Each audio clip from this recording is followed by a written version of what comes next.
Hello, everyone, and welcome to the Pinnacle. Today, we're going to be talking about creative block and my quote antidotes to creative block. And the reason I'm making this video in the first place is because I tweeted something out at the end of last year, near the end of last year, on creative block and how to combat it. These are the ways that have worked for me. These are the things that I've seen work for other creatives that I look up to. They're not the only ways to do it. There's many things you can do out there. This is just what works for me and what I've seen notice work for other people. And this tweet, it wasn't meant to I didn't even think it would get any views or most of my tweets, or a good chunk of them, they don't even get any likes or anything, any sort of engagement. I'm just tweeting it, for the most part for fun or for, things I believe in or whatever. This is a thread I wrote super late at night. It was like 2 a.m. I think it is my first Twitter thread. And I did write it in order to provide some insight as to how I look at creative block and again, the things that have helped me. So long story short, I didn't proofread, I could have changed a few things for sure in hindsight. The thread became sort of a controversial thread. Many people agreed with me or enjoyed the things that I had to say, appreciated the things I had to say. Some people really didn't appreciate the things I had to say, I will address all of it for sure. Super excited to. And then some people, it just started a nice discussion that a lot of people were kind of going back and forth on, giving their opinions, and it was actually really interesting, and I learned a lot during it either way. So I also want to say shout out to Amanda for that sign right there. I don't know if I've had it up in a video yet, but she made that some time ago, and she's a G for that. It's slightly broken right now. We need to fix it, but it's in the video, so I'm happy. I'm just gonna get right into it. If this helps you, obviously, interact with it, engage with it, please, because it does go a long way. It does help a lot. We're still growing. Okay, I do want to preface this before I read this thread that I do think in hindsight I could have worded some of it differently. Some people were upset about the wording and what they felt I was trying to imply with the wording, and I'll get into that too. Let me read the first tweet of the thread before it goes into the points. So it starts off by saying, "You cannot afford creative block in today's fast-paced music industry. People are beating you every day due to your lack of speed. And your excuse is you're not, quote, feeling it. Let me show you what your favorite creatives do when they're experiencing it too." Okay. So right off the bat, it's pretty strongly worded, I can admit for sure. And like I said, hindsight would have tweaked a few things. I wouldn't have changed the points I made by any means, but tweaked a few of the wording, but a bit of the wording, excuse me. But let me dive into that a little bit. You cannot afford creative block in today's fast-paced music industry. Okay. If you're doing this to make money or trying to make money, this applies to you. For most of you. If you're just doing this for fun or a hobby or whatever, that doesn't apply to you. And I think we can use discernment to know that.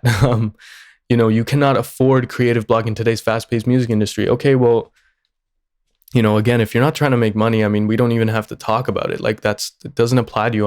I'm talking about people that this might be their source of income. There might be a side source of income. It might be something they're striving to make a source of income. And the thing is, it is really fast-paced now. The music industry is crazy fast-paced. I'm not going to sit here and lie about the state of the industry. Now, of course, there's always a gray area. There's always outliers, and there's always, other counterpoints to be made. I will admit to that for sure. And I have nothing against that either. Whatever works for you guys, power to you. This is just how I view certain things and what has served me. So yeah, people are beating you every day due to your lack of speed. People didn't appreciate that I brought competition into the mix. They felt strongly about that, and I tried to clarify on Twitter what I meant. But I do want to say, first of all, that I personally don't view competition as a negative thing. It seemed to me that some of the people that replied to this tweet that were upset about some of it, it was due to the fact that the competition idea, right? People are beating you, blah, blah, blah. Okay. The competition thing, again, I don't view as a negative thing. I don't think people are your enemy in the industry. Like, I know a lot of people have this like negative view of the industry, and of course there's bad, actors in the industry, as there is with anything. But the way that I see, first of all, I love friendly competition. So for me, viewing it as a and it's not like I'm always thinking, oh my gosh, it's a competition. But again, there are many times where it is, right? For example, if you're a producer, and there's an artist working on a project, and they've hit up a group of producers, they've hit up a number of them, and they need, and oftentimes this is the case. They need something and they need it by a certain time. That is a speed, process. And if you hit creative block during that, that could be detrimental to this opportunity that you've gotten. So when I've made this thread, it is with that type of stuff in mind, right? When you have deadlines, when you have things you need to get done, but it's a creative endeavor, and you do hit that kind of dilemma where, creative output, you might feel, or many people feel, as though it comes from within and it's a feeling. And if you're not feeling it, right, as I mentioned later, or as I've already mentioned in the first part of the tweet, then you might not go ahead and even try it or do it. So this is with that type of thing in mind. I'm always willing to hear other opinions. If you have some, share them with me for sure. I'm not 100,000% set in my ways, and I can't have my opinion wavered. There are plenty of people that have changed my mind on many things, and this is certainly not an exception. So let's dive into the first point. The first point is keep going. Okay. If you always get upset about having a creative block or bring awareness to it often, it's common to slow down or give up the current project. Don't do that. Keep pushing. Artists give up far too easily. Artists give up easily far too often in the name of preserving their creativity. Okay. Or simply because they aren't feeling it. Okay. So first of all, I want to say that this is something that the reason it's the first point is because it served me so well. It's a really important point. This is also for many people, many artists that are new to this, that are trying to, get somewhere with it. This piece of advice, I'm going to tell you a story that I think exemplifies this point perfectly. But I want to explain the point too. Keep going. So I understand, and I've been here, and I get there many times, where if you're in a creative, process, and you're feeling, let's say the song or the beat or whatever, it could be any creative endeavor, it could be writing or whatever. And sometimes you're really feeling it, like it's flowing, you're feeling great about what you're making. And then, you might lose that feeling, let's say halfway through or a little bit over halfway through or whenever it is, right? Or you might lose it quicker. It doesn't make too much of a difference, but you lose that feeling. Many times, especially people that aren't used to pushing through these types of creative blocks, will close the project, move on to another one. There's nothing actually wrong with that. I know John Waymayer on my podcast mentioned one of the ways that he actually creates is to, when he starts to feel that enough, he'll just move on, make the next project. But one key thing that he mentioned, and it's important, first, he has a ton of experience, and so he understands himself, but he will go back to the projects that he shut down. I know you've done it, I've done it, where you start a project, you're really feeling it, and you close it at some point, never gets done, right? You might open it again, maybe. Sometimes you don't even open it again. It doesn't get done, right?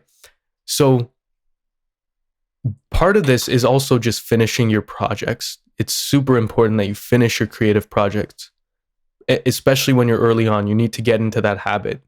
And for many people starting out or early in the game or the process, most of their projects actually go unfinished, and only if a select few get finished. It shouldn't be that way.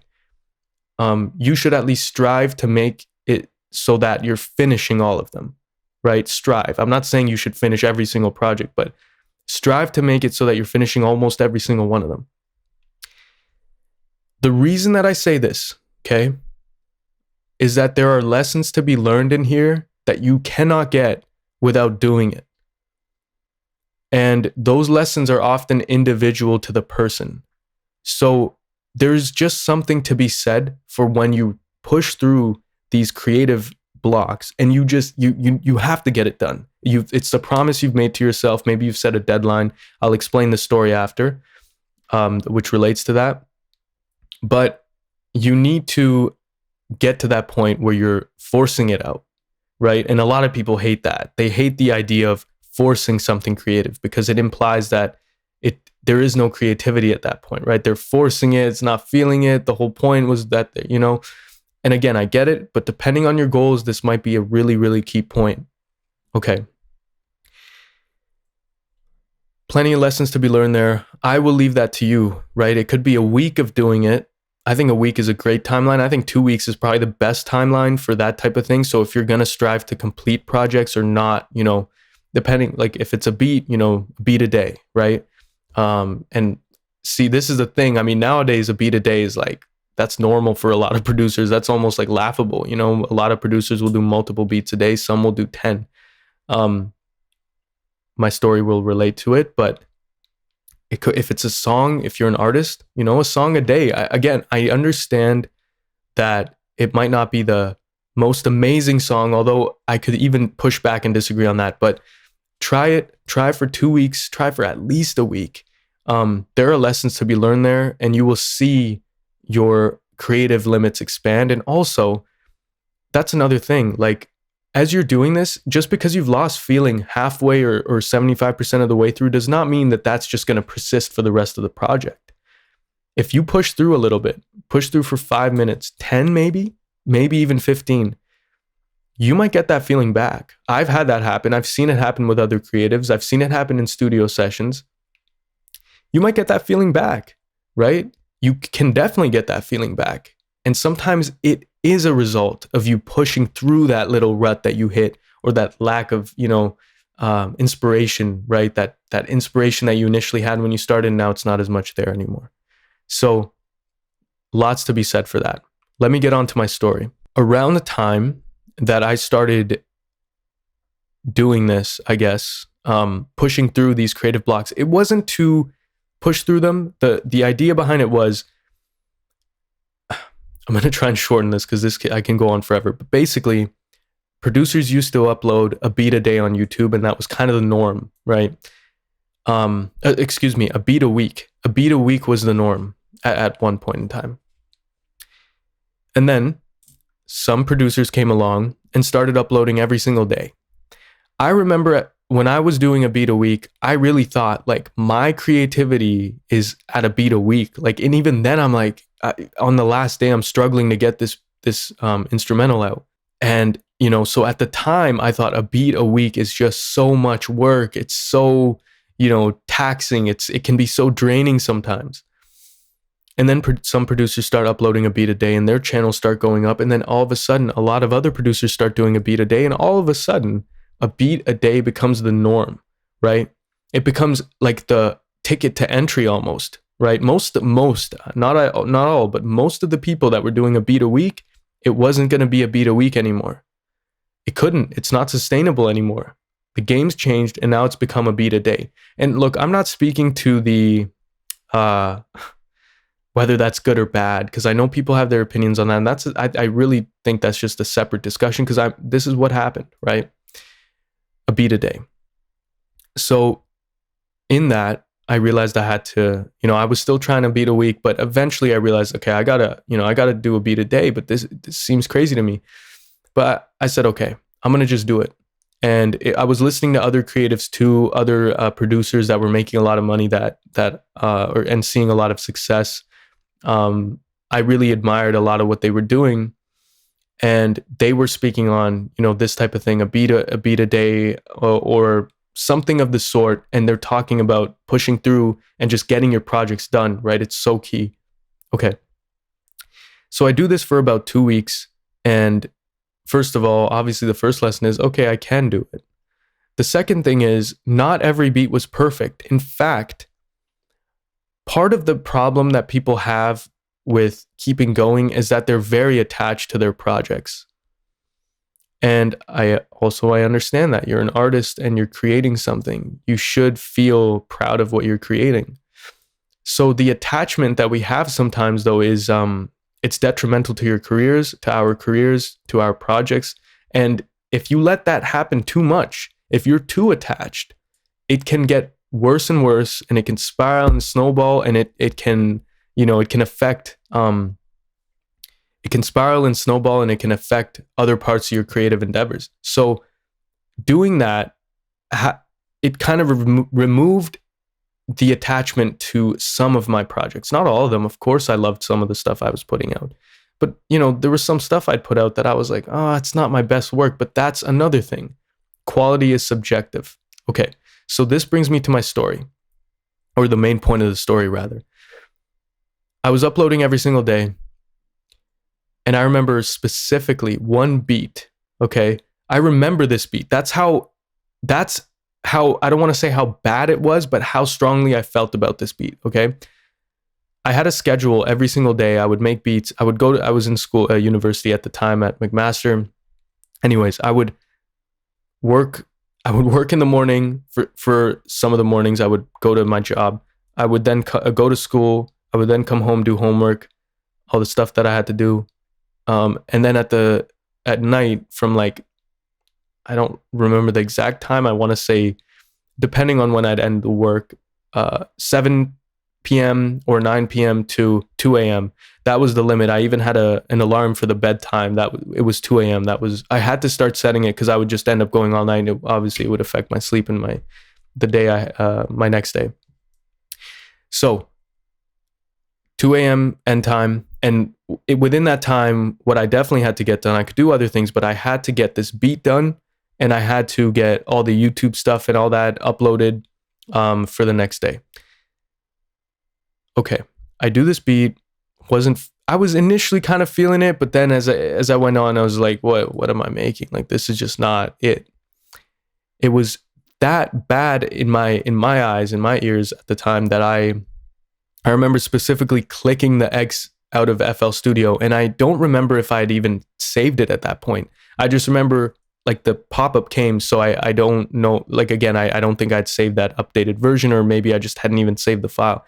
But the pop-up came, and it was asking me if I want to, exit without saving the project. And I remember hovering over, going, I don't want to save it, I just want to exit. And but I realized, okay, it's almost 2 a.m. This is what I've been doing. This is the promise I've made to myself. This is the schedule that I've set. If I don't finish this beat and upload it, then I have to make a new beat to upload for the next day, and that will take me too long. So I had to bite, I had to just kind of, okay. I saved the beat, I finalized it, and I uploaded. That beat was called Uber, and that's the one that one of the beats that Roddy Ricch ended up getting from my YouTube. There's a couple lessons in here, right? Again, I said that all of this will be different for people when you push through these types of creative ruts. It's different lessons for everybody. But one key lesson here is that quality is subjective, right? It sounds weird to say, but just because you're not feeling your art at a certain moment in time does not mean that someone else won't find it impactful or be feeling it. And Roddy was feeling it enough to use the beat name in the song as the song name. As the basis for the song, excuse me. So Uber became the song itself. That was what I had named the beat. That's what he went with. And I remember, again, when I made the beat, I didn't even think anybody could hop on it. Like, I didn't think, what could you do on this? Or I thought, what could you do on this? Well, it's Roddy, and it's one of the placements that I have with him. And another one on the same project as well, which is a different beat that I was actually a fan of. But yeah, so I mean, that's a story right there. And I was feeling it initially, and it dropped down, and then later I was like, this isn't good at all, right? So we've all had that as creatives. We've all had that. And there's often times where we would click exit and go, no. But because I'd set that schedule for myself, it allowed me to proceed forward and again, learn these lessons for myself. You've heard other producers say it and other creatives say it. Quality is subjective, that sort of thing. But there's something else when you learn it yourself. So keep going. Try it, right? Don't knock it, especially if you're new. If you're new, you don't know your creative limits like you think you do. So try it. I really do believe in that piece of advice. Second point, use other music or art to get inspired. Use music that might be related to what you're working on. Emulate some aspects of it and see where that takes you. Remember, inspiration is not theft, and you should use it liberally. Okay. A lot of people aren't going to like that point, I think, because I remember a time where I didn't like that type of thought or that point or that technique, that antidote, right? This antidote to creative block, I would have people say, tell me things, or I'd see some of my favorite creators go, oh, well, I'd pulled up this song from whenever, and then I just kind of like this part of the chord. So I kind of, I took these two chords from it and I used that, and then it just built, and then that's where I started my own project. It inspired it. Or the drums in that were really great. And so I pulled it in and I tried to emulate the drums, and then all of a sudden I had my own project and I threw that one out. Okay. I found it kind of weird to go about it like that. I always wanted to create like purely originally from my head or whatever. And then you realize as you study this and you understand it, is that honestly, there is an argument to be made that no art is original. Many creatives believe this. They believe that all art is inspiration. And even if you're coming up with it from your head or it's all original, you are a human that has taken in art, and that's what you've been inspired by, throughout your life, whether you see it or not. So with that in mind, there is nothing wrong with taking other music or art, right? It doesn't have to be music if you're making music. You can take, visual art. You can take movies and get inspired by them to an extent, or in some form or fashion, and apply it to your creative field. And I never really took that to the fullest extent. I wouldn't use chords from other programs or other pieces of music, that sort of thing, for a very long time. And then I saw my favorite creatives, some of the most talented creative individuals that I know, that you guys know, that are not only successful, but their art is, you could argue, it sounds so, super original. They've brought some new beautiful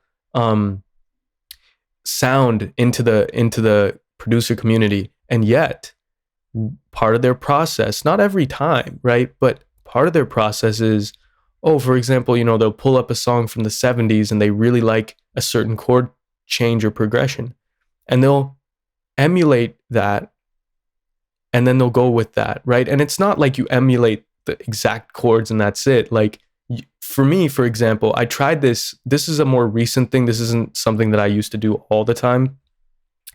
But when I started to actually look at how these creatives did it, I said, okay, let me just try it. And I would go in, I would try and emulate one chord, I would end up getting a different chord that I really liked, right? And then I just build off that. It sounds almost too simple, but it really is that simple.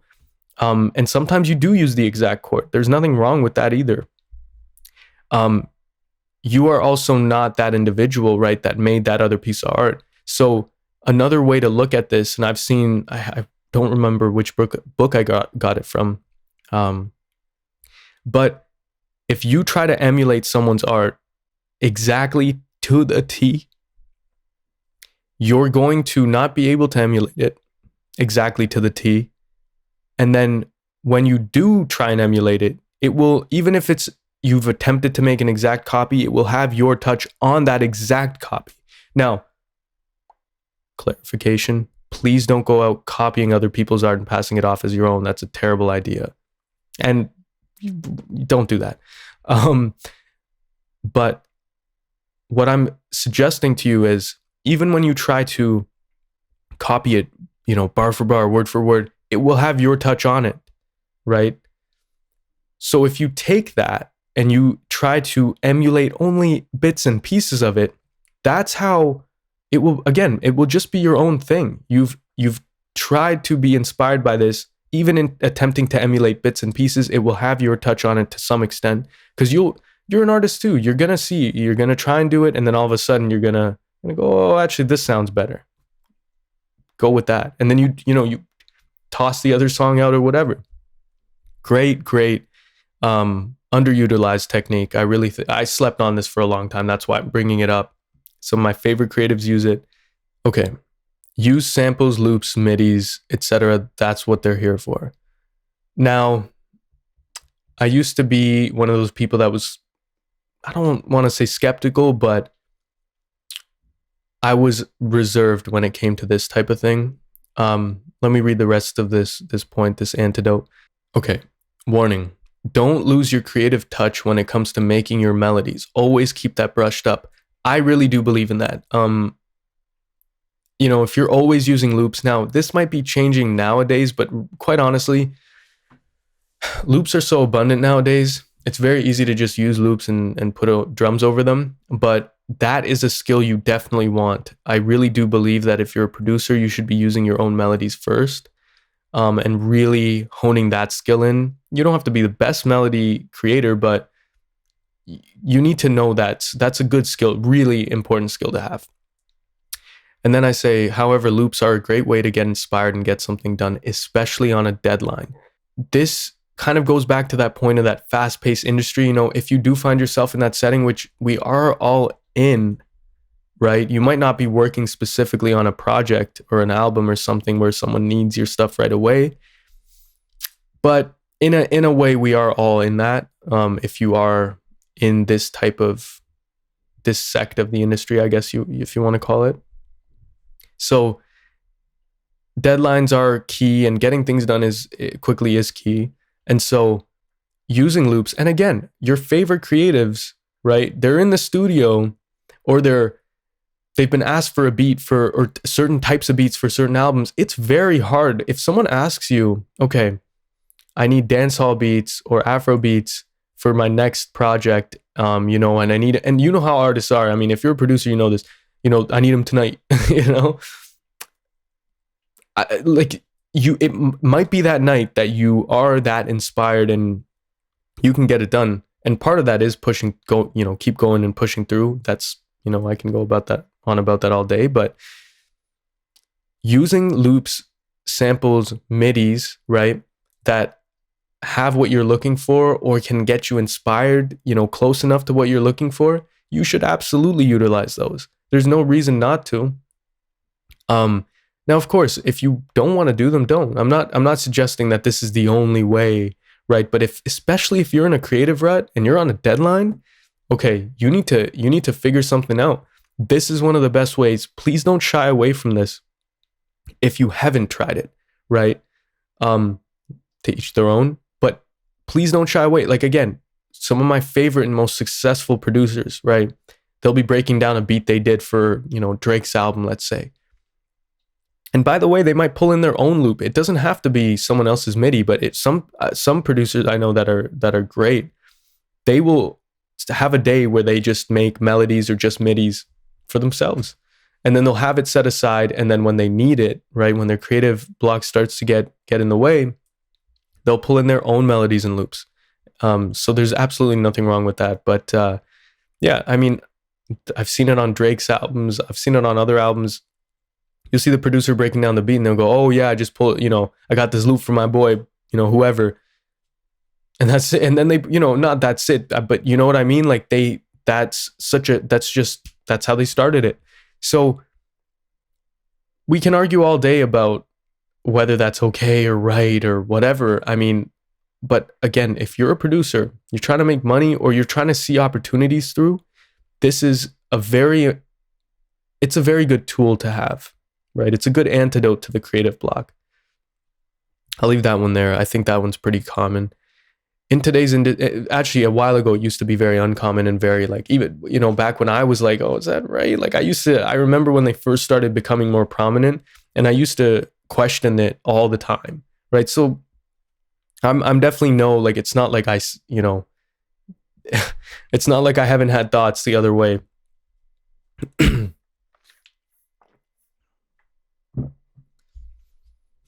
and then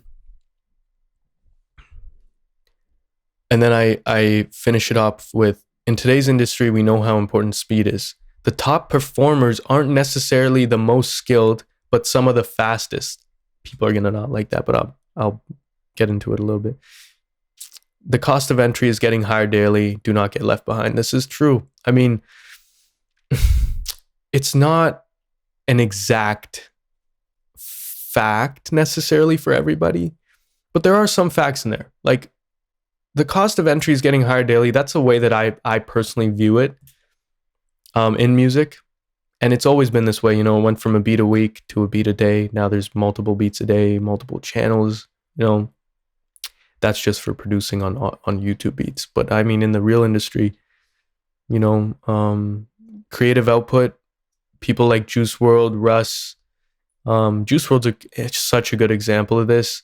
People that have all these, you know, you see these artists with hundreds of thousands of songs that are getting leaked, okay? That's because their creative output is absolutely insane. Like, there's so much we could take from those leaks, but you need to understand that, especially with Juice was in the industry for such a short period of time. And the amount of songs that man made is, rest in peace, by the way, the amount of songs that he made, you know, you can sit there and say, oh, well, that's one person. Oh, that's Juice.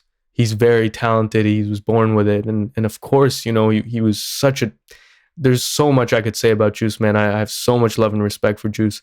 But it, you know, there is a factor of just putting in that work and actually just getting it done and not limiting yourself. Just because you feel that you're not creatively flowing that moment or that day does not mean you should stop that project or what you're working on right that second. Now, I'm going to get into some of the, I want to say too, I then, at the end of this thread, I added my new sample pack that I just dropped. And some people were upset because they felt that I had worded it in a way that created, I'll look at it, but they felt that I had worded it in a way to like sell my sample pack, right? Because at the end I go, okay, well, you can use loops and that's what they're here for. And quite honestly, I did not write that thread with the intention of plugging my new sample pack store, my new sample pack, but I did see the opportunity there before it had blown up. Like that, I just put it all there. And you know, I saw the opportunity. I believe in my loops and my samples heavily, so I worked very, very hard on that kit. So there's absolutely no reason why I wouldn't share it with producers. I think that's crazy to think that I wouldn't do that. So here are some of the replies, and I'll get into these. First is my boy Drew. I love you, Drew. You know, we go back. He's, you know, and he's an incredible producer. He's a Billboard #1, you know, platinum producer. He's done some incredible stuff. He just said, oh, a lot of good points. Now, this is my boy, right? So I'm prefacing that. I'm not just passing this off as some random person, but a lot of good points in here, bro. I don't know why dudes are so hurt about them. And also, Drew is the type of guy that just call me out if I say some wild, you know, some wild on Twitter. So there's that. There's a producer named Hicks. Hicks made that, you know, 2 times gold, Billboard #1. I've heard a lot of great things about him. I've seen him around the community. So he goes, this isn't true. Having the mindset as a producer, thinking you can't take breaks to get inspired and forcing yourself to work through beat blocks is unhealthy in my opinion. Ask anyone who does music all day full time and they'll let you know how important it is to just live life. Okay. So I want to say a couple things. First of all, I don't believe that having a mindset of thinking you can't take breaks is the way to go. I definitely don't believe that. Like, just because I didn't talk about taking breaks in there does not mean I don't believe in them. Forcing yourself to work through beat blocks is unhealthy as fuck. I see what you're saying with the combination of never take breaks and then always work. Like, no. Like, don't never take breaks and always work through any sort of like creative block. I don't think that's a healthy way to do it for sure. Like, I think we can be in agreement on that. The reply that I made on Twitter, I'll say now, is I'm mainly speaking to producers who are still up and coming. If you've never forced yourself to work through a block, you don't know your actual limits. But yes, health is super important. I do think there is a way to have significant output and still take care of health and life. And I still believe that. But again, I do understand where he was coming from. And again, the way that I worded it, maybe it did make it seem like I was saying, not to take breaks and to push through rather than take breaks. Because I know a lot of people believe that when they hit a creative rut, they just take a break, right? And again, you've heard my opinion on that. Like, there are times, don't get me wrong, that I will take breaks. I think everybody should take breaks. And it can definitely refuel your creativity. Absolutely. Also depending on what you do on the break. But that isn't specifically what I was referring to. And, again, I could have added that point, but I don't, it's not within the scope of what I was talking about, in my opinion. And it's also something that I think people are aware of. But again, I see what he was saying. And plus the tweet did numbers. So I'm not trying to pass off unhealthy habits and things to producers. That is the opposite of what I would ever want to intend. Okay, here we go. Here's another reply. Good points. Imagine a chef that stops cooking because he's unsure if the clients are going to like the food or not. A great point. Being talented equals having a system that provides results in a consistent way. Call it loops, midis, music theory, reference tracks, or whatever works for you. I think that's such a good point. It's such a good point. Like, I understand, again, we're in a creative field, and I understand that, for a lot of people, it's a very sacred, their art is a very sacred thing, as it should be in many cases. We're still in this game. And if you're trying to, again, I want to say compete, right? But there were some people that were upset, but if you're trying to compete, right? It could be with yourself too, sure. But if you're trying to stay within it, you have to understand this side of it, that unfortunately, there are going to be times where you don't like what you're creating. There are going to be times where you're being asked and you're being paid to create what you don't like creating. So what do you do about that? Now, there's a couple things. You can actually refuse to work for that. That I have done that. I've put money away. Like, I have refused to take money because I just know that that is not in my best interest at the time, outside of the money. But in many cases, especially for people coming up, it is the right move to take that money and to have a system, as this man said, to deal with that, right? And it doesn't have to be awful. It doesn't have to be like the worst, most grueling thing you're hating doing it. Like, there are ways to get re-inspired. And again, keeping going is one of those ways. And using loops and reference tracks is another one of those ways. Okay, this is important because a lot of producers don't understand still. That's DW. Shout out to you.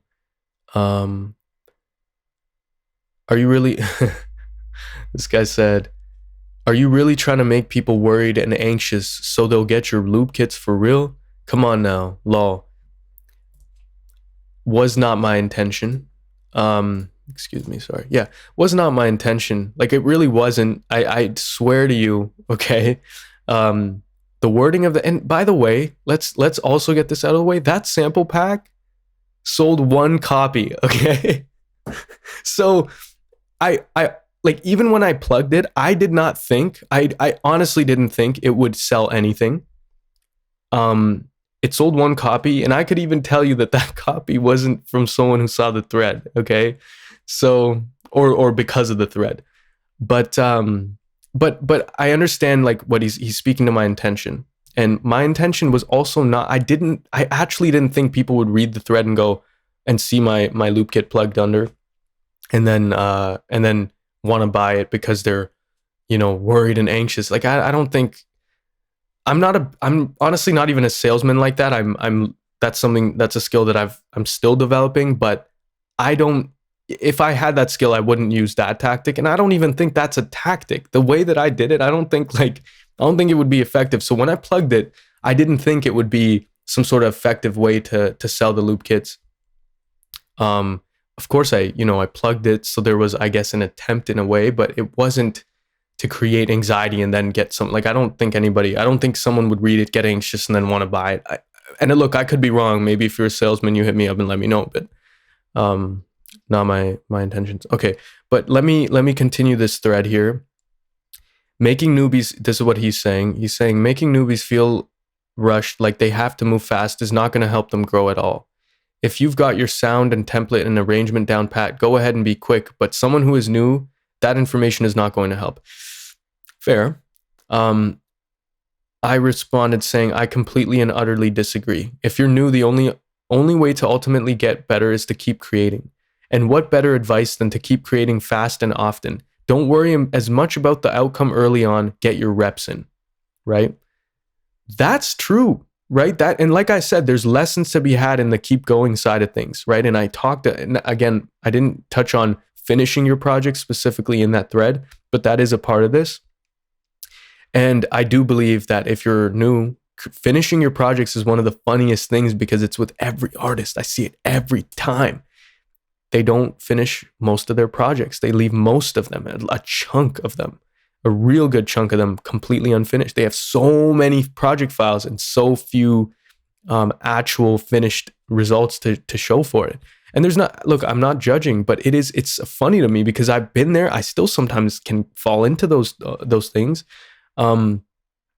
So it's just a way to get them out of that habit and get them into better ones. And it's a way to get them to explore their creativity and find themselves as a creator better early on, especially. And then I went on to say the fact that, I went on to say some other things. I said the fact that I can't promote my sample pack without you getting upset tells me all I need to know about where your head's at, by the way. The thread wasn't meant to cause anxiety for anyone. I give people advice I truly believe in. I also run a business. Both can be true. He said he's not upset. Do what you need to get your bag, which it's like, that's not what this thread was. Not for me to get a bag, and I didn't even make a bag off it. So anyways, but I respect him. And again, he was very like courteous for the most part. So it's never any disrespect like that. And I always appreciate these other sides of the opinion. Another person said, it's a marathon, not a race. I said, yeah, but that doesn't mean you can't have a large output while running it. Like you can, it can be a marathon, and like if you're viewing it like that, right? I mean, we could go on about this all day. You know where I stand. Someone else said, I would like to add, quote, learn to do what you're doing. He goes, let me explain. For example, if you're making loops in a certain style, you should learn the techniques to achieve that sound, the music theory behind it, and the processing. That's a cool one. I didn't really, I didn't even get, I didn't think about that, but that's interesting too. And I do think that learning new things and, with this sort of efficiency idea, if you want to take it like that, it can be not only obviously very beneficial and increase efficiency, it can also inspire you. When you go on YouTube and you're learning new things about this sort of stuff, it can inspire creativity because you're learning something new. Even though your intention is to maybe be more efficient or actually get, something productive done, learning something new or even going to a tutorial. I know multi-platinum producers that are well off, that one of their main, sources of inspiration is YouTube tutorial. They're always learning. They're learning from YouTube tutorials still. Okay. So great idea. And also YouTube tutorials have come a long way in producing. I remember a time when they were really bad. Like for most of them were just really, it was just bad information. And now we're at a point where there's tons of good information out there too. So now more than ever, it's, YouTube tutorials and other avenues of learning are great. Someone said, this is big cap. And I said, you're right. Someone said, art is about making art. It's not about competing with other artists. I said, art is about making art, but the business side is about making money and opening up opportunities for yourself. This thread addresses an issue that the latter deals with. Okay. Helpful. And I said, I'm glad. That's really nice. Someone said, man's getting cooked in the quote retweets right now. I'm going to read those in a second. I haven't even touched those. Simran, good friend of mine. She's a singer-songwriter, musician, just an incredible energy and skill set that she has. She said, this is so helpful. Thank you. I think she just did it to to support. It was really nice of her. Yanni, my boy, incredibly valuable advice. That's also my boy. You know, I think I'm sure he knows, like he agrees with, you know, certain points. But again, you know, these are my people. They're supporting me. So I'm not trying to stick on those too much. Shout out to you guys. Someone said my favorite quote, keep going by Childs. I don't know who Childs is. I feel like I've seen that name, but shout out to, oh, Childs, it's him. It's the person who tweeted it. Dope. Cool. All right. It's his own quote. Awesome. And the quote is keep going. Shout out to you. Okay. Someone said, this is stupid, poo-poo, doo-doo, garbage, hustle advice. If you're an artist, don't forget to rest.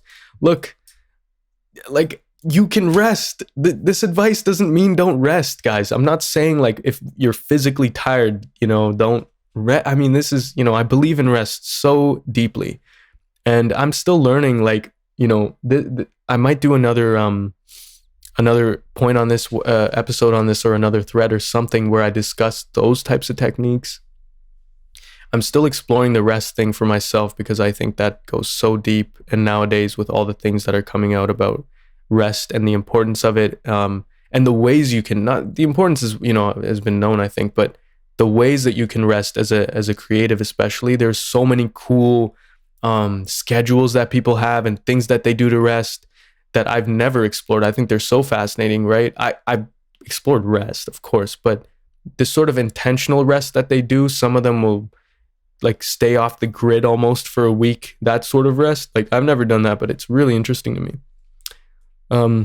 Someone replied, shut the fuck up. And I replied, respect, bro. All right, so I'm going to go through some of these quote tweets because this is really where some of the interesting feedback is, I guess. Okay. So the first tweet that replies to it, he goes, this guy couldn't be more wrong, and he has no idea what your favorite creatives are doing when they experience it too. And so I mean, you know, everyone's opinion is valuable. I do think it's more interesting when, you know, someone with experience, like some sort of accolades or experience in the industry. I do think it's interesting when they're the ones replying. This guy, supposedly he has, he's produced for 50 Cent, G Herbo, Lil Bibby, Lil Yachty, Lloyd Banks, like the list goes on. These are incredible artists. No hate to him at all. I just replied with a Borat meme with this guy, and it was a thumbs up, and then he replied whatever. So there's that. This guy goes, this other person goes, dang bro, you ain't gotta yell, which made me laugh. And then he goes, you know, I appreciate the advice. Someone else said, man, say it's either it gonna hit. Honestly, I couldn't even understand what he was saying, so I didn't respond. He says something about art shouldn't be rushed, so okay. Which I understand, but part of creativity is constraints, right? So if you are rushing, quote, the art, it works both ways. Like I said, gray area, it's not always one or the other. But I see what you're saying. Okay. Someone else replies, the goal should be to create art that is timeless and march to the beat of your own drum. Yeah. I do think you can create art that is timeless. First of all, creating art that is timeless doesn't necessarily mean that you've spent ages on it. You can create timeless art in 5 seconds. You don't, like, I think setting those types of limitations as certainties all the time is to your detriment. I do believe that, because I believe that there are times when you can create incredible pieces of art in minutes. It happens. I've seen it happen. So, you know, I now that I want to clarify. You know, there is something to be said for taking a ton of time and really trying to create timeless art and really pushing the envelope. And that usually, sure, that many times does take a ton of time. So I'm not knocking that. I think you can still do that. I don't think it's within the scope of what I was talking about. But even if it is, you can still have these times where you create really fast art and you're, you know, trying to fulfill something. And then you can also simultaneously be creating art that is takes a little more time. It's a little more new or fresh or whatever you want to call it, right? You can do both. You can have your micro speed and wins there, and then you can also be working on this bigger project or different project in your other time. I think that's perfectly possible. This guy says, I feel for today's producers. But hell, it was almost impossible for average people to make beats, let alone break through back in the day. So I guess it all equals out. That's a really good point. I see, this is the type of take I appreciate, because he's not knocking what I'm saying right off the bat. He's kind of introduced his own interpretation of where we're at, where the industry might be at. I think that's really interesting. And I think that's such an interesting take. It's not necessarily like obviously addressing exactly what I was saying, but I think it's interesting. I also was giving out free copies of the sample pack, by the way. I ended up giving 3 out of the 5 because people didn't even take me up on this. So this tweet got 374 likes, 37 retweets, and a bunch of, you know, comments, whatever, 30 quotes. Even with that, people, it's not, you know, we were talking about the sales and all that. People weren't even taking me up on the free copies. I had 2 more free copies left. No one took me up on that. Okay. This person goes, nah. This is the exact way of thinking why most of the music out today fucking sucks. Artists, please do not allow posts like these to trick you into believing that quantity over quality is the way to go. Take your time and create a masterpiece. Okay, to that I say, you can do both. You can do quality and quantity. You can, right? And then the other part, which is take your time and create your masterpiece. Sure, like if you want to do that, go ahead. My thing is though, guys, honestly, if we want to get into talking about artists, the majority of artists, and I mean far majority, I'm not talking about like, oh, half. Most artists don't release enough. They don't. Right? That I feel very strongly about it. So I'm going to say it like that. They don't release enough. And a lot of them do it under the guise of, oh, I'm taking my time. I'm creating my I'm not saying, like, I'm not knocking that. But what I will say is through observation, right? Artists that say that, they don't even end up releasing said masterpiece ever. And when they do, it's like obsolete. By that point, it's not even relevant. The music they've made is arguably outdated. It's not like, and again, there's people that do this and do incredible work, right? So if someone tells me this, it's not like I'm going to knock them totally and be like, yeah, it's raw. Like, no, I want you guys to create your masterpieces. If you're taking your time and you're going to create something incredible, and that also that you're proud, like, do what you got to do. That's not even my, you know, it's not my area. It's not my place. But I know what I observe. And I've been doing this long enough that I observe patterns. And guys, the majority of artists out there fall into these traps. I will talk about those traps in another episode. I think it's important. But one of them is this. They take forever and they spend far too much time overthinking or overanalyzing, or, you know, and they don't put it out, or they don't put out enough. Guys, and what I'm suggesting to you is not that you should sacrifice quality in place of quantity. I'm suggesting to you that you can put out work often and it can be of the utmost highest quality. That is what I'm suggesting. And I'm suggesting that if you take some of the tips I've given you, you can at least attempt to strive for it and see for yourself, what it does for you, right? You can also have periods where you're doing quantity and quality, mind you, and then you can take some time, even take a break from that and work on your said masterpiece. But what is most important, in my opinion, is to actually explore the quantity side, because there are also artists coming out right now that are doing that so well, and they're going to keep doing it, and it's going to get harder. There's going to be artists now that are going to be putting out 2 incredible songs a day. I know it maybe hasn't, it's definitely out there somewhere. I'll have to see. It will become more common.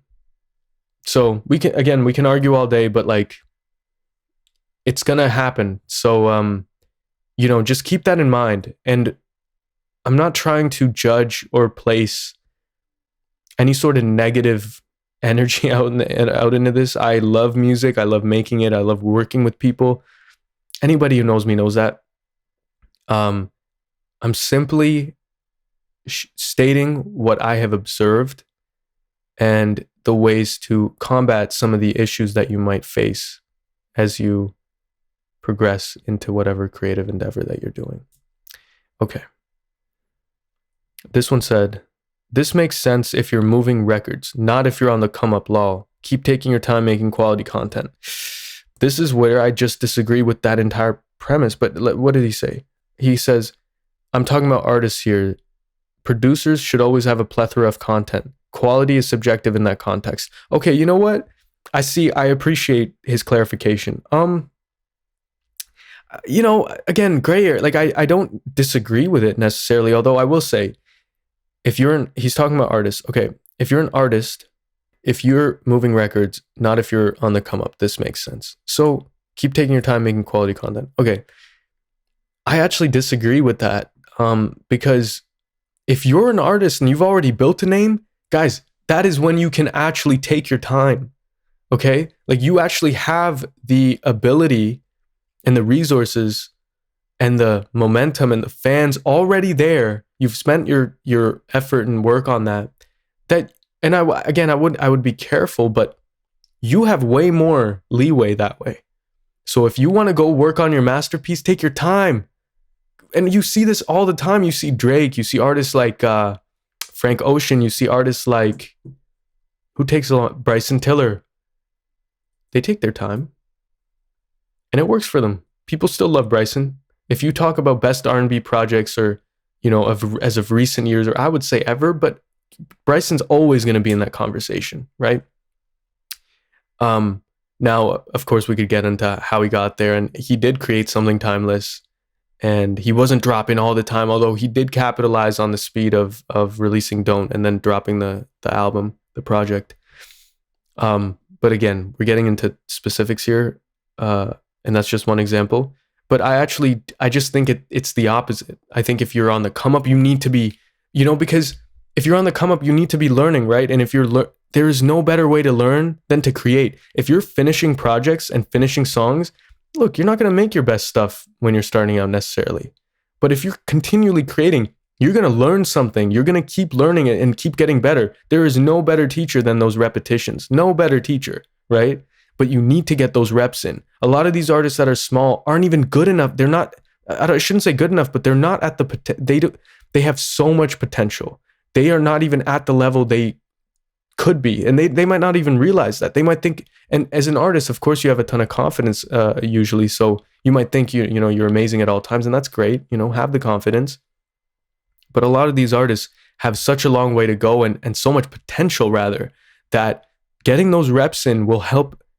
Again, speed up is a way, but really just it will help that process. They will get that progression going and the momentum and all that. It's a good, if you're on the come up, look, if you're an artist up there already too, and you start throwing out a bunch of stuff, like, of course your fans might be happy and stuff, but that might not always work in the best interest. Like, maybe you do want to only be putting out quality. So I actually think it's flipped with this tweet. But again, to each their own.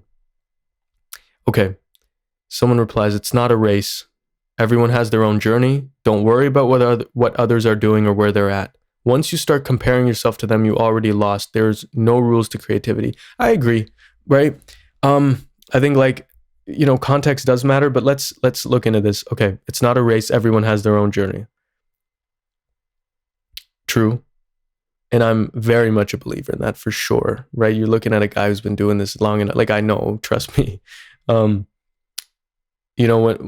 I know he's referring to me saying people are beating you every day due to your lack of speed. I don't mean beating you like they're just like they win. I mean like they're beating you in these micro situations, right? Overall, please like do what you like, to each their own, and please don't sacrifice your mental health because you want to you want to take this advice or believe a certain thing about the industry. Like, there are different ways to view it, and there's always more to. Again, there's so much gray. It's not all extreme, and this is not like the end all be all. But I do believe in these, like I said, these smaller opportunities that you might get. They are beating you in a sense. If an artist reaches out to 20 producers and he's going to use beats from 10, and he ends up using the beats from the ones that responded to him in time versus the ones who didn't, those guys quote beat you. It's not a negative thing, and it's just words, guys, and I think that is a good way to articulate my point, so I'm going to keep using that. But that's that. And look, you can lose those battles or that opportunity. That doesn't mean your career is a failure, that you're going to fail or any, like, it's just, that I'm just giving advice to help with those types of situations as well. As for creativity, there's no rules to creativity. That's fair. There you go. Okay. Once you start comparing them to yourself to them, you already, I'm not suggesting compare. I'm not. I know I said people are beating you every, like, I feel like this is what he's referring to, but people are beating you every day due to your lack of, like, it's not really necessarily a comparison thing. There will be situations where they will get the one up on you in certain ways. And look, like, I know I'm not going to keep reiterating this. Friendly competition, there's nothing wrong with that. I like this is the thing, man. I like when my friends win. I love that. Not only is it inspirational to me, if it's not, I don't view everything as a competition. There might be a time where, let's say it's a beat battle. I was in a beat battle once with, I know people have their opinions of this, but I did it for fun. It's a fun thing to do if you're a producer sometimes. And I had multiple producer friends in there that ended up doing really well in that competition. I got eliminated first round because I underestimated my opponent. So like, there you go. There's an L of mine. But yeah, it's like, the guy that beat me, we ended up interacting after, and we laughed about it because long story short, I didn't know how good of a producer he was. I hadn't really seen his name. So I was like, you know what, let me just use like one of my worst beats, because it's the first round, right? And this is just a classic thing with these types of bracketed competitions. People make this mistake. I made the mistake. Put in one of my worst beats out of the ones I had. And oh my God, his beat was so good. Like, it was unbelievable. The beat was insane. And actually, he won the competition. The guy won the entire thing. So that's who I want to get up against first round, and I underestimated. But with that said, I know beat battles aren't indicative of the industry as a whole. But what I'm trying to say is there's nothing wrong with friendly competition. Me and him chatted after. I told him I'd love to work with him and stuff. There's other people in the competition that were homies of mine I'd love to see win. Like, it's all love. There's nothing, if you're in this, please don't view competition as a negative thing or the idea of it, right? And I'm, like I said, it's not everywhere. It's not even all the time that you should be thinking about it. But at the end of the day, in a way, in some form, this is a competition that we're in, right? Because else, what are we doing, right? Like, it's a competition in some respects. Okay. This producer named, or maybe I shouldn't drop name, I don't know, but he's a pretty, like, he has accolades, pretty well known. I'd been following him for some time as well. And I know he's connected with people that I really respect and mess with. He's produced for some incredible people, NBA Youngboy being one of them. And let's see, I want to check out these accolades here. Platinum. He's platinum. Incredible. Okay. He just replied with a question mark. I mean, so I responded. I was like, yo, would love to hear your take on it, bro. But instead of responding to me, he responded to someone else who said, people just be saying anything for attention. And then Hazard, I just dropped his name, whatever. He replied, he said he thinks it's a corporate job or something, lol. It's like, I don't know if I feel like it was lighthearted with what he was saying. Someone else also responded to him, said, yo, what's your take on it, bro? Because look, man, I'm not, this is a guy with accolades. He's an incredible producer. I know some of his work. I've followed him. So I want to hear these takes. Like, I want to hear what you think of what I said, right? So that's it. What the question mark was that, though. I didn't take it too it's, maybe he doesn't want to respond about or go on about it. Cool. To each their own. Okay. This is someone else. This is perpetuating toxic producer overwork culture. Work-life balance is just as essential as making the music. This guy got a decent amount of likes and stuff. Let's see. He responded to himself. He said, you can't stay consistent if your track isn't sustainable. Fair point. He said, and there's way more steps you can take to further your career than just creating. Very good point. Very good point. Okay. Someone else replied, said, thought the same thing when I read, someone replied to this quote tweet. He said, thought the same thing when I read that earlier. Creative block is a part of being an artist. It forces you to go experience life so when you come back, you can create. Yes, the industry is fast paced, but true artistry isn't rushed, in my opinion. The gentleman who had initially quote tweeted, he says, literally, you have to experience life to make music. Creative block is the sign you need a break to be a human instead of a beat robot. I could read other responses, but they're kind of going back on the same point. Yeah, I mean, experience life. If I haven't said it before, please go live and do what you want. I'm not like, this is not, you know what I mean? Do what works for you, please. What I'm suggesting though is you should try some of these things. And not just give up on the first sight of creative block, okay? That's what I'm suggesting. And I think that's important. I will stand by that. I will die on that hill. Like, don't just give up on the first sign of creative block, right? There's many other things in life where at the first sign of some sort of obstruction, you don't give up right away. That it's actually an important skill to, okay, see it through once, twice, a few times, push a little bit, right? And see where that takes you. Nothing wrong with that. And look, if it doesn't work well, I'm not saying keep going the whole okay, go take a break then. Do what works for you. The experiencing life thing is a macro thing for sure. Like, that's definitely, do what you got to do, but there are times where you will not. This is also, look, there are times where you will not have the luxury, unfortunately, of just dropping the project. Like, there's people relying on you at certain times, right? What do you think we're doing here? Like, it's not every single project or everything you're doing. If you have the ability to create with no restriction, amazing, good for you. That's amazing, truly. I think that's also maybe a goal of many artists or every artist, right? We'd love to just create and and you can get there for sure. That's all good and well, but there are going to be times where this is not the case. Right? People have deadlines. People have album dates, right? You yourself might have a deadline for a project. You have to get your sample pack out, or you're trying to meet certain quotas for yourself, right? And so nothing wrong with that, right? And like I said, part of creativity is constraints. So time is one of those constraints, right? And if you're always working in a way that doesn't have time being a constraint, well, you're limiting yourself. You're actually limiting yourself by not having a constraint, which sounds kind of counterintuitive, but you are. Like, if you've never done it or you don't do it often, try it, right? The time constraints are interesting, right?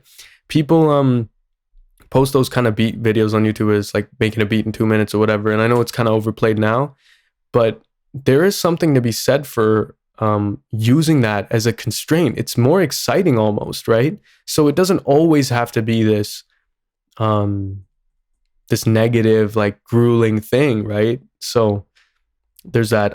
Now, one thing he did say, you can't stay consistent if your track isn't sustainable. I agree with that, and I think that's a really good point. It's hard to know what your track is, though, and it's hard to know what is sustainable and what isn't, right? Because, like I said, that beat a day thing is one example, but I could say for a lot of things. The thing is, if you don't try it for some time, right? Anything, right? Like, you ask someone that is very used to, I don't know,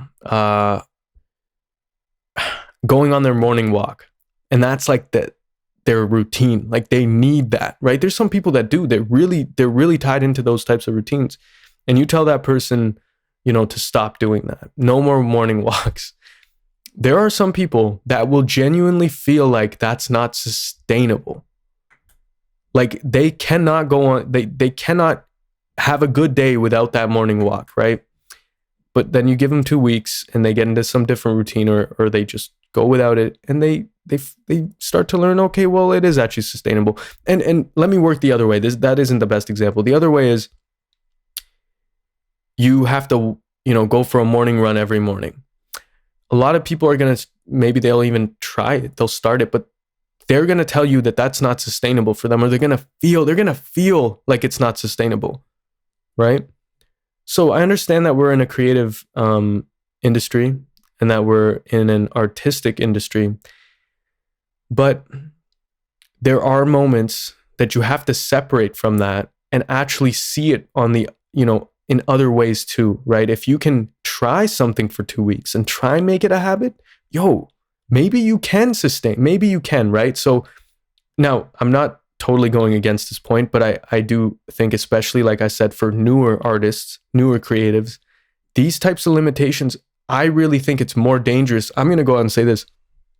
I think it's more dangerous to set these limitations on yourself this early than to do what I'm suggesting, or take my advice, rather. I think it's more dangerous to actually have those types of self-limiting beliefs if you haven't even tried it. And if you do what the majority does, especially in this creative endeavor, look, the majority don't see success. Can we agree on that? I think we can. I think we can agree that the majority that step into creative endeavors and try to make a career out of it, or some sort of like consistent money out of it, they don't find success in that road. The majority. So I want to be careful here, because I also want to state that, unfortunately, if we listen to the majority, sometimes that's not always the best advice. Sometimes you have to go to the fringes and the extremes of what you might be seeing, because those are actually the people that are doing what you want to be doing and getting the results you want to be getting, right? If we listen to everyone who says, oh, art is this and that, like, okay, but discernment, right?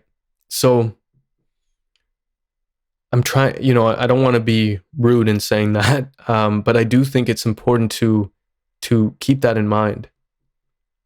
But I don't disagree necessarily. Work-life balance is work-life balance. I think we could argue on that too. I think what works for some people doesn't work for others. I think some people have a work-life balance that isn't very balanced, and it works incredibly well for them, and they wouldn't have it any other way. Others, they have a better balance and it works for them, and they wouldn't have that any other way. I think it's different for everybody, but to limit every single creative into that, like, you need this, okay. I don't think that's a good thing to do, especially if they're newer. I don't think it's a good idea to set those limiting beliefs that early on. Okay. This guy replied, just do coke and that shit comes out fast as fuck, yo. I didn't reply to it. I don't have experience with that, but and I don't suggest anybody go do that. I don't even want to it's funny, okay? And if it works for him, like, good for him. I don't personally recommend it. To all my musical artists, Please don't. Let me see. Who is this? The person that I. No, okay. This person said, to all my musical artists, please don't listen to this. We want to listen to your magic when you're ready. Heart emoji. Oh, and I like this because I love Drake. This person quoted, only real music's is going to last. All that other bullshit is here today and gone tomorrow. Obviously, Drake didn't say that. I want to actually see who said that, but it was from a Drake album that made that I recognize it from. Rather, I shouldn't say made popular. Only real music is gonna last.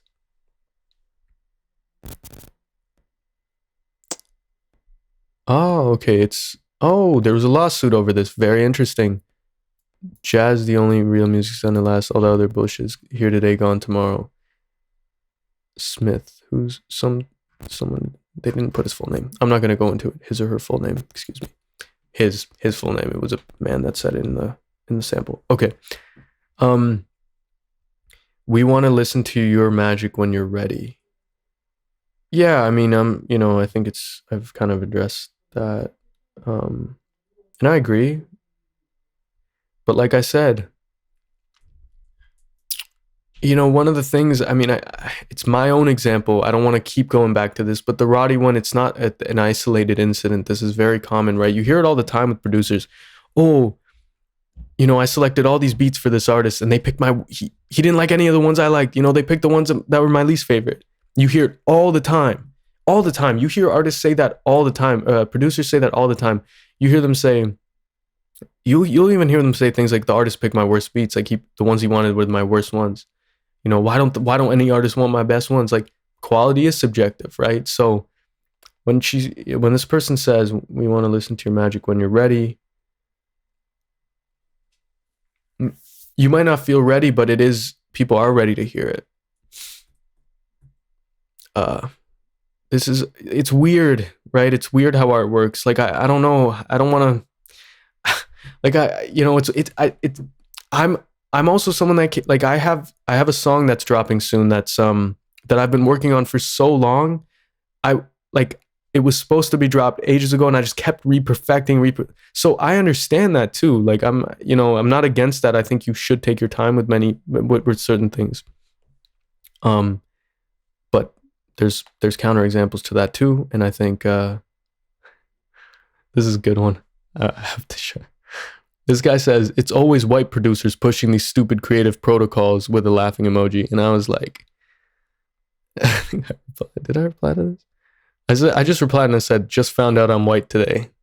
I think that's the second time someone on Twitter has come at me and called me white as like an insult, which already is kind of what. But then on the other hand, I'm also not white.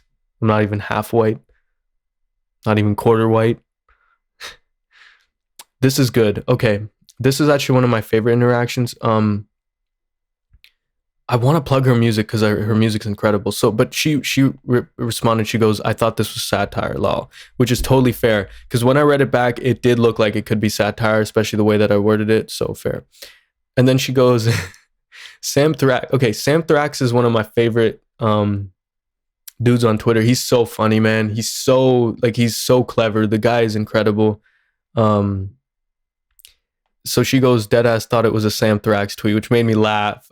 And okay, like, because he has a ton of satirical tweets, and they're really clever. They're really, really funny. I don't know if I replied or DM'd her. Let's see. Oh, and then this person responded, business music people are a cancer, LMAO. I don't think that's appropriate to refer to people that way, but that's just my own personal opinion. Either way, I guess I didn't respond to her directly, but then I liked her tweet and I liked the Sam Thrax one. She might have, let me just see how this went. Oh, she responded, she DM'd me and she actually went into it in detail, and I really appreciate you for this. Again, I don't want to name drop, but at the same time, I peeped one of her songs, and it was one of my most played songs last year. So she's an incredible artist, man, for real. So if you figure out who it is, just peep her music. She's great. But She goes, I like the idea of your tweet, but it's damaging to younger, impressionable kids. I feel like that they have to constantly grind out music. While it can be true, it can also be unhealthy. I hope I didn't offend you or anything. You know, she was very sweet about it, and I really appreciate the way that she handled it for sure. She's an incredible artist. Just incredible. I like, and I don't say that lightly. Her music was really, really good, and it's actually really refreshing. Like, I haven't heard stuff like hers previously, especially one song. Upstairs. I think it was Upstairs. Yeah, that was the one that was replaying a lot. So shout out to her. Okay. I then replied to my own tweet and I go, the wording of this is absolutely hilarious in retrospect. It was her that kind of, you know, when she referred to it as a Sam Thrax tweet, that's when I started laughing at it because I was like, it does kind of read like a Sam Thrax tweet. So, it, you know, fair play. Okay.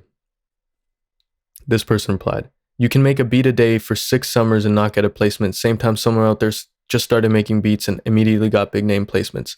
I know artists who done released 100 songs in a year, outperformed by peers who just dropped an EP and some singles. You can afford to get away with a lot in this music shit because there isn't a formula to success. Though the sentiment is good and a lot of people and though the sentiment and getting past this is so difficult to read. Though the sentiment and getting people past those blocks is good. I see what you're saying. Yeah, I mean, I agree. Like, there's people that release tons of, you know, hundreds of songs outperformed by those. But honestly, man, those examples are rare. And if you're dropping 100 songs, you would hope that that person is learning through the iterations of those hundreds. And they should be. So, like, yeah, we can get into that too. This person replied, man, this mindset is so ass. It's literally what almost made me end my band. Okay. This shit takes time, and what you learn is that the world is a lot kinder than you think it is. You should never see your community as competition. People are not beating you. Someone replied, hustle, culture, and grind set have ruined the arts. Someone replied, this is the dumbest fucking thing I've ever heard. Okay. I like the idea of it. I mean, look, you should never see your community as competition. What though, right? Like, kind of, in a way, like, this is where, I mean, I wish I could talk, there's a guest here that I could go back and forth with this on, because I don't see, like, the whole community as my competition. I love the community. Like, if anything, I view myself as below, and I just learn from them. You know, people that know me know this. I don't have this mindset of me being above them or trying to get above. Like, that is not at all where I'm at.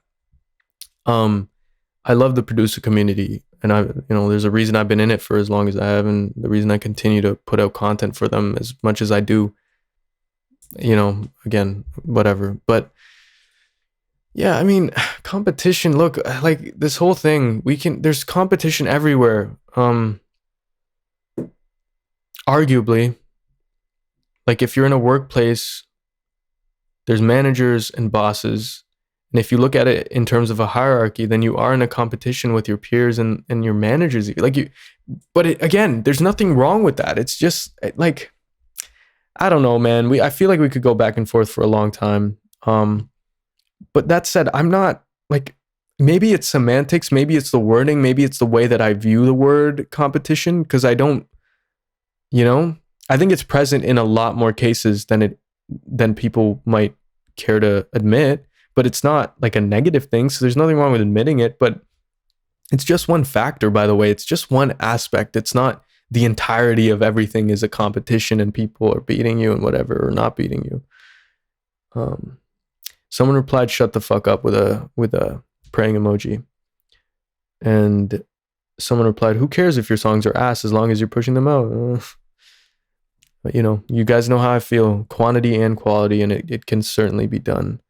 Someone replied, "Stop talking right now," fire emoji. Someone replied, "I don't care." Well, and I replied, I said, I can rock with that. Someone said, "Can't believe this dude had to make the most L take in existence just to promote his shitty fucking sample pack." By the way, it's not shitty. I just want to say it's a great sample pack. It's not even a promo. I'm very proud of that pack. It's one of my best. This person, and the feedback I've gotten on it has been incredible. I know I said I only sold one copy. The ones that I've sent out to the homies and the ones that I've gotten beats back from producers I work with, all very good feedback. This person says, like continuing his quote tweet, take your time and make something that you're proud of. That's all that matters at the end of the day. Yeah, I mean, I feel like I've addressed this, but I said, damn, man. That's just what I replied. Dude also replied to his own tweet saying, Home Dog probably gets his life advice from DJ Khaled rants. DJ Khaled rants are some of the best, some of the best content that you can have. I just saw this new tweet. Sorry. This person said, look at his credits, laughing emoji. I don't know if he's trying to make fun of me or I'm just so confused. Look at his credits. Are you talking about my credits or this guy's credits? Because he has no credits and I have credits. I'm not like, I don't, okay. I should probably cut that part out. It looks like I'm kind of being an asshole. Okay. Someone else said, yeah, I've addressed all the sample pack stuff. This is funny. Someone says, I don't know how to explain it, but this is the most Republican producer tweet I've ever seen. That's good. I laughed. I laughed hard when I saw it. I replied with LMAO. It was funny. Someone said, I don't know how to explain it, but this is the most Republican producer tweet I've ever seen. That was funny. I replied with it and I liked it. It was funny. Oh man. This one kind of, I don't want to say stung, but I was like, I wish I could clarify some of my points. But this is Ghost Rage. I'm just gonna say his name because I have a lot of love and respect for him. He makes incredible stuff, man. His credits are beautiful. Just all that. He's great. He's awesome. So he said, it's always the people doing the least in their career who give bad advice like this. Tough to hear from someone that I have that much respect for, but I understand. Said, every legendary producer I know of always said to take your time and trust the process. Lol. Yeah, so I replied, I got to clarify a few points. Love your work, by the way. Because I do. It's all love. Every legendary producer I know of has always said to take your time and trust the process. I think that on a macro scale, that is absolutely true. That's truer than ever in the music industry. You have to be very, very patient. A lot of the effort you put in, you'll see the results of it a year later. It's like a thing in the industry. It's kind of funny how it works. But a year is a very interesting timeline for music and producers particularly. That said, that's a macro thing. Every legendary producer I know of has said to take your time and trust the process. I know that some of the dudes you talk to were dropping insane amounts of beats daily. Not dropping, but creating insane amounts daily. Okay, so I don't want to hear this like every single producer I know, is saying to take your time, like, and never drop, and create only when you're, in the, like, come on, man. There, and I know, and honestly, I'm gonna say this: someone as with as much output as this person, okay, I don't know. It doesn't sit right with me when dudes that have taken the advice start to go against it. It's very weird to me when that happens. Very weird. Someone else replies who's already replied in the comments. He said, yes, you can. Don't make shit music. I said, okay. This one said, this is not the mindset. People who talk like this are trying to sell you hope. Quote, of course he linked his sample pack. I said, I've addressed this a few times, but trying to sell who hope? I think if anyone, if people got anything from this tweet, it's that they felt it was like taking away hope. I don't think it was, because this is interesting. I don't know, man. Someone else said I was selling anxiety. This person saying I'm selling hope. I mean, I don't. Which one is it? Oh, this guy was good. We had a good back and forth. I responded. I said I've addressed this a few times, but it's not about the sample pack. I still stand by the thread, but there are certainly many points I intend on clarifying soon. I can both tweet advice and still offer my sample pack. There isn't anything wrong with that, and you know it. He goes, you know what you were doing, please.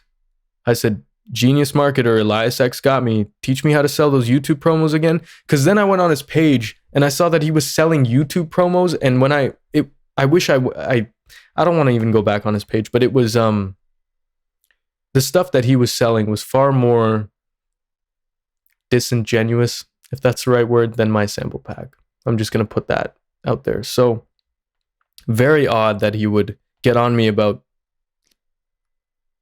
trying to sell my sample pack or link it, and then through his own means be selling something that he knows has no value. He goes, it's okay, man. We're all just trying to get by. Just asking that you reconsider your ways. You know, and then we just kept going back and forth. I said, I respect that, bro. And I agree I could have changed my wording. I don't believe in provoking people to buy something in any negative manner. I'm going to address and clarify some of my points soon.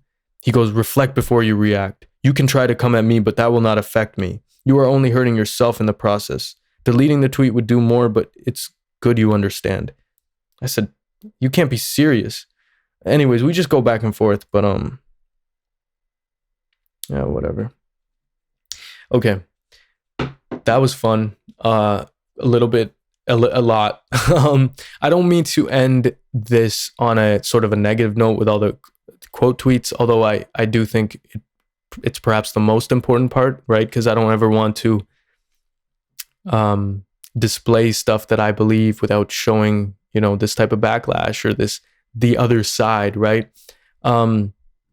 Like I said, my tweet got 375 likes. A lot of these quote tweets didn't get as much attention. Some of them did get a decent amount, but not some anywhere as close. It's actually hard for me to gauge because I see everybody that agrees. I see some of the quote tweets that don't. It's hard to gauge what's where people actually stand, because I know a lot of people that saw the tweet and didn't interact with it at all. I had a lot of DMs too that I didn't go through because I had a lot of DMs that I also didn't go through because it would just take too much time to dig those up from that time period. But a lot of interesting discussions were had because of it. I hope I was able to clarify some of my points. And you know, if you disagree with me, you're definitely someone I want to hear from. Please don't think that I don't want to hear the other side. I really do, want to hear the other side. There were people that made some great points here. Like I said, I should have worded it differently. I learned lessons in tweeting this, because at the same time, the reach that it got was pretty staggering, right? I did not expect this amount of reach. So when people did say things like there are younger, impressionable producers and artists that are going to see this and going to get certain ideas, that doesn't sit lightly with me. And I do think it's important. So, okay. With all that said, thank you very much for tuning into the Pinnacle. Please share if you found it valuable. Please interact if you had something to add, or if you disagree too. Like I said, I'm trying to hear from everybody, and that's not some cheap trick to get interactions. It's genuinely coming from the heart. As you can tell, I went through all the quote tweets. I read out every single one, and I gave my thought and opinion on them. I have a lot of love for anybody who wants to give their 2 cents in order to better the community, I guess, right? If that's how we want to look at it. Because that's what really it's for. It's for people that might find value in it. There's people that are, that might be doing well in their career, that might see a point and just maybe get reminded. Oftentimes I find with things like these, it's like a reminder, right? So anyways, with all that said, thank you very much for tuning in. I'll see you next time, and cheers.